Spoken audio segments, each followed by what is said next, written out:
আসসালামু আলাইকুম গাইস, আজ আমরা চলে এসেছি সাগরামপুরের সাহাবা জঙ্গল কাটা হচ্ছে। তারা ভাইয়া শোধাবো কাজ কোথা কাটছে, কার ইসা কাটছে। হ্যালো ভাই। হ্যাঁ ভাই ভালো। তাহলে তোমরা কাজ কোথা কাটছো? তাহলে আমরুদ্দিন কাটাছে আর আবু তালেব কাটাছে মোহিত পাড়া সেলিমপুরের। কি জন্য ভিডিও বানাচ্ছে সেটা আমরা জানি না, কিন্তু আজকে যেটা বানাচ্ছে ওটা অরিজিনালি।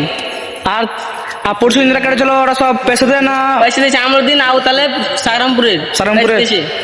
আর যারা আসছে পার্টি যারা লোক কালকে ভিডিও বানাচ্ছিল ওরা পরশু দিন যেটা কেটেছিল ওটা কোন পার্টির তরফ থেকে নয়, এটা আমাদের গ্রামেরই কিছু কিছু লোক কাটাচ্ছে, যেরকম আমরুদ্দিন একটা আবু তালেব। ঠিক আছে না, বিলকুল ভুল করেছে। হ্যালো ভাই, তোমাকে একটা কথা প্রশ্ন করছি। চলো ভাই দেখি সামনে একটা লোক কাটছে ওরা। ভাই এদিকে কাছে সব, কাছে কাছে তোমরা কাজ কোথা কাটছো সব? আমরা আবু তালেব আর আমরুদ্দিনের কাটছে এগুলো ভাই। ও আর যেদিন ওরা পরশু দিন কেটে এলো হ্যাঁ, ওরা টাকা দিয়ে কাটা গেল, ওরা এখন ভিডিও ভালো হয়। 800 পার্টি করছে ওরা, কিন্তু 800 পার্টি লয়, এটা আবু তালেব আর হ্যালো ভাই গাইস, দেখতে আর লোক কাটছে তোরা তারা সোজা একবার তার কার পাটিতে কাটছে, কার দিকে কাটছে। আসসালামু আলাইকুম। হ্যাঁ বলো ভাই, কার তুলতে কাটে তোমরা? আমরা হ্যাঁ রানীপুর আমরুদ্দিন হ্যাঁ আর কুলাপাহাড়ি আবু তালেব, হ্যাঁ। ওর তরফে আমরা কাটা হয়েছিল এটা ফ্রিতে না পয়সা দিয়ে? ওটা পেছনে দিয়ে কাটা হয়েছিল।